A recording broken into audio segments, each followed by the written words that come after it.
Good evening. బాగున్నారా? అందరూ తిన్నారా? ఏం లేదు, కాసేపు మీతో మాట్లాడాలనిపించింది, ఇట్లా వచ్చేసిన. బిస్కెట్లు తింటా మాట్లాడుకుందాం. బిస్కెట్లు అంటే గుర్తొచ్చింది, మీరు ఎవరైనా హైడ్ అండ్ సీక్ తింటున్నారా? అయితే జర భద్రంగా ఉండాల్సిందే. ఎందుకనుకుంటున్నారా? కర్నూలులో పిల్లోడు హైడ్ అండ్ సీక్ బిస్కెట్లు కొనుక్కున్నాడంట. ఆ hide and seek packet open చేయంగానే లోపలంతా పురుగులే. ఏంది ఇవన్నీ ఎట్టే చెప్పద్దు అనుకుంటున్నారు కదా? అయితే మీరే చూడండి. కొంచెమే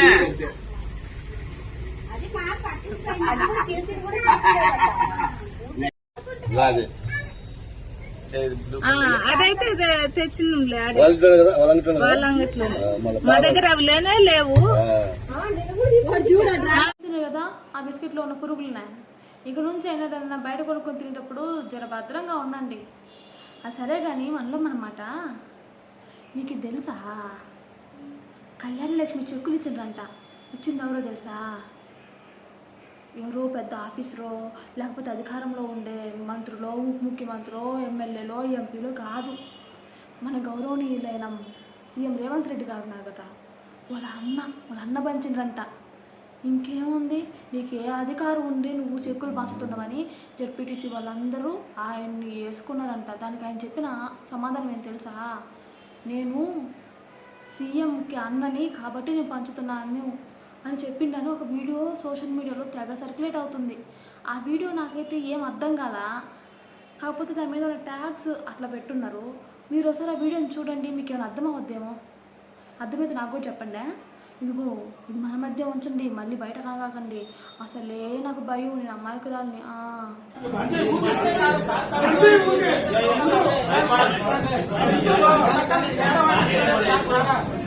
పాటిస్తలేము సార్, దయచేసి మేము ఉన్న రోజులు ప్రోటోకాల్ పాటించాలి. నేను అట్లా సార్, ప్రోటోకాల్ నేను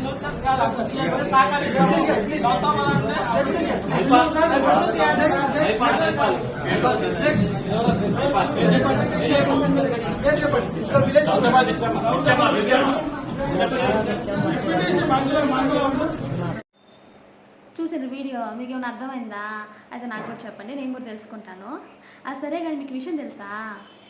అదేనండి, ప్రముఖ భారత క్రికెటర్ ఉన్నారు కదా, మన ఆంధ్ర జట్టులో ఆడేవాడు.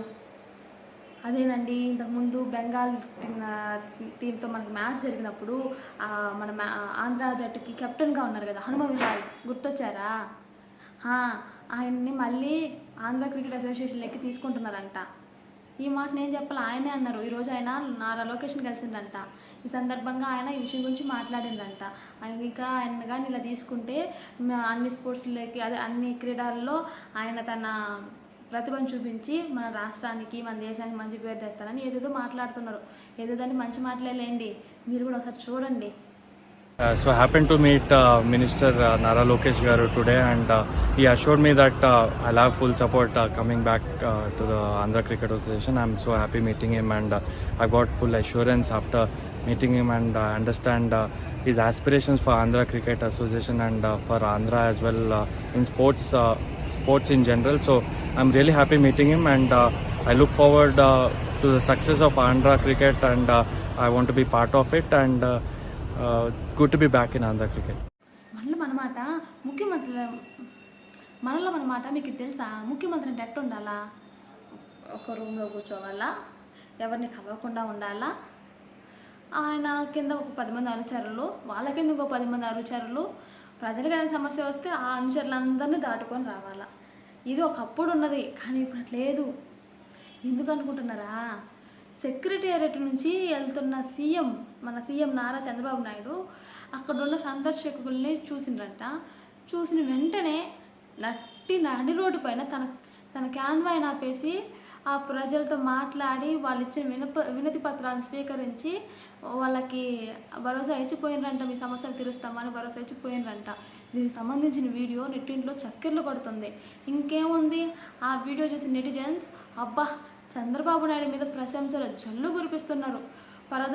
ఇకపై సీఎంని కలవాలంటే పరదాలు అయ్యేం ఉండవని, ఎప్పుడు కావాలంటే అప్పుడు స్వతంత్రంగా వెళ్ళొచ్చని, ఎవరు అడ్డుకోరని, ఆంధ్రాకు మంచి రోజులు వచ్చినాయని కామెంట్లలో నారా చంద్రబాబు నాయుడు మీద ప్రశంసలు కురిపిస్తున్నారు నెటిజన్స్.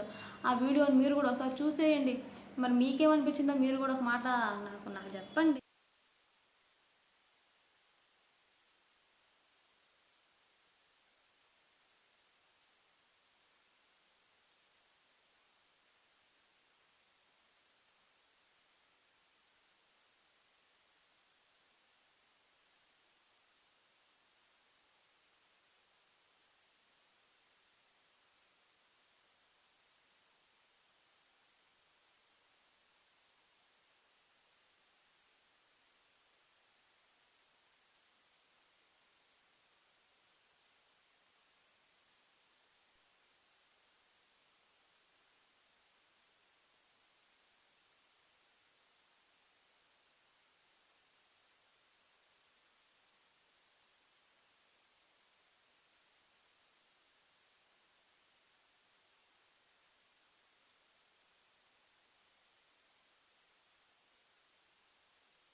నమ్మ రోడ్ నమ్మ రెస్పాన్సిబిలిటీ.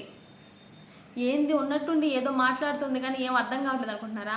నాకు కూడా అర్థం కాలేదండి ఆ మొత్తం మ్యాటర్ తెలిసే వరకు. ఇప్పుడైతే అర్థమైంది లేండి. కాకపోతే ఆ నమ్మ రోడ్ నమ్మ రెస్పాన్సిబిలిటీ అంటే అర్థం కాలేదు, కానీ మిగతాది అర్థమైంది. ఏందో చెప్పనా? చెప్తా కానీ మీరు మళ్ళీ ఎవరు తనగాకండి. ఎందుకంటే ఇది అసలే రాష్ట్రాల మధ్య గొడవ. అంటే ఆ రాష్ట్రం గురించి ఈ రాష్ట్రంలో మాట్లాడితే వాళ్ళు ఫీల్ అవుతారు కదా. కాకపోతే ఉండబట్టలేక మీతో అంటున్నాం మళ్ళీ అన్నమాట.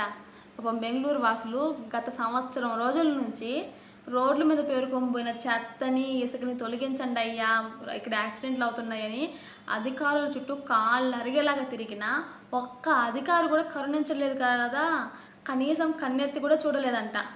దీంతో తీవ్ర ఆగ్రహానికి లోనైన ఐటీ ఎంప్లాయీస్, స్టూడెంట్స్, అక్కడున్న స్థానికులు వీళ్ళందరూ కలిసి నిన్న ఆదివారం కదా, వాళ్ళే వాళ్ళ రోడ్లను శుభ్రం చేసుకున్నారంట.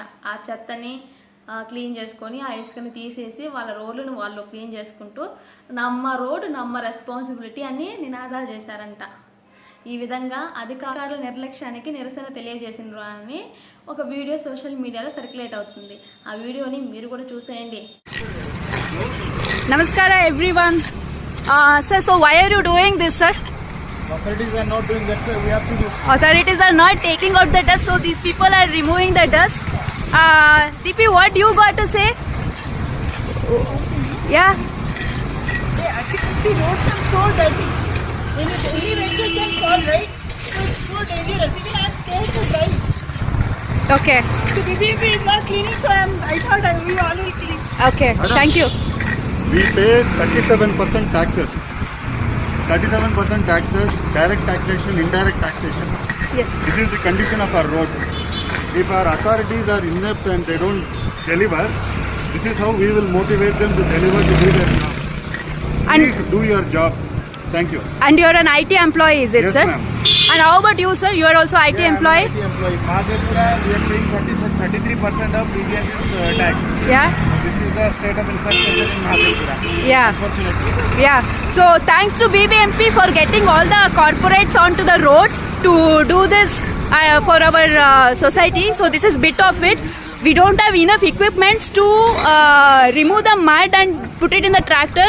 Please ensure right away you people come and remove this dust from the tractors. మన దగ్గర కూడా ఎవరన్నా చెత్త ఎత్తకపోయినా రోడ్లు ఏమన్నా బ్లాక్ అయిపోయి ఉన్నా మనం కూడా అట్లనే క్లీన్ చేసుకుందాం, అంతే కదా. మనకు మంచి క్వాలిటీస్ లేకపోతే పక్కన వాళ్ళకి నేర్చుకోవాలా. మనకుంటే పక్కన వాళ్ళకి నేర్పివ్వలేదులేండి. నేర్చుకోవడం మంచిదే కానీ నేర్పియాలి అనుకోవడం మాత్రం కరెక్ట్ కాదు. ఎవరికైనా వాళ్ళకి వాళ్ళు నేర్చుకోవాలి కానీ మనం నేర్పియాలని మాత్రం ప్రయత్నించకూడదు, సరేనా? ఇప్పటికే పొద్దుపోయింది, పోయి పడుకోండి. నాకు కూడా నిద్ర వస్తుంది. మళ్ళీ పొద్దున్నే లేసి పోవద్దు. నేను చాలా దూరం పోవాలా, నుంచి ఎక్కడికో పోవాలా, మళ్ళీ అక్కడ నుంచి ఇక్కడ దాకా రావాలా. ఇంతకేం చేస్తున్నాను అనుకుంటున్నారా?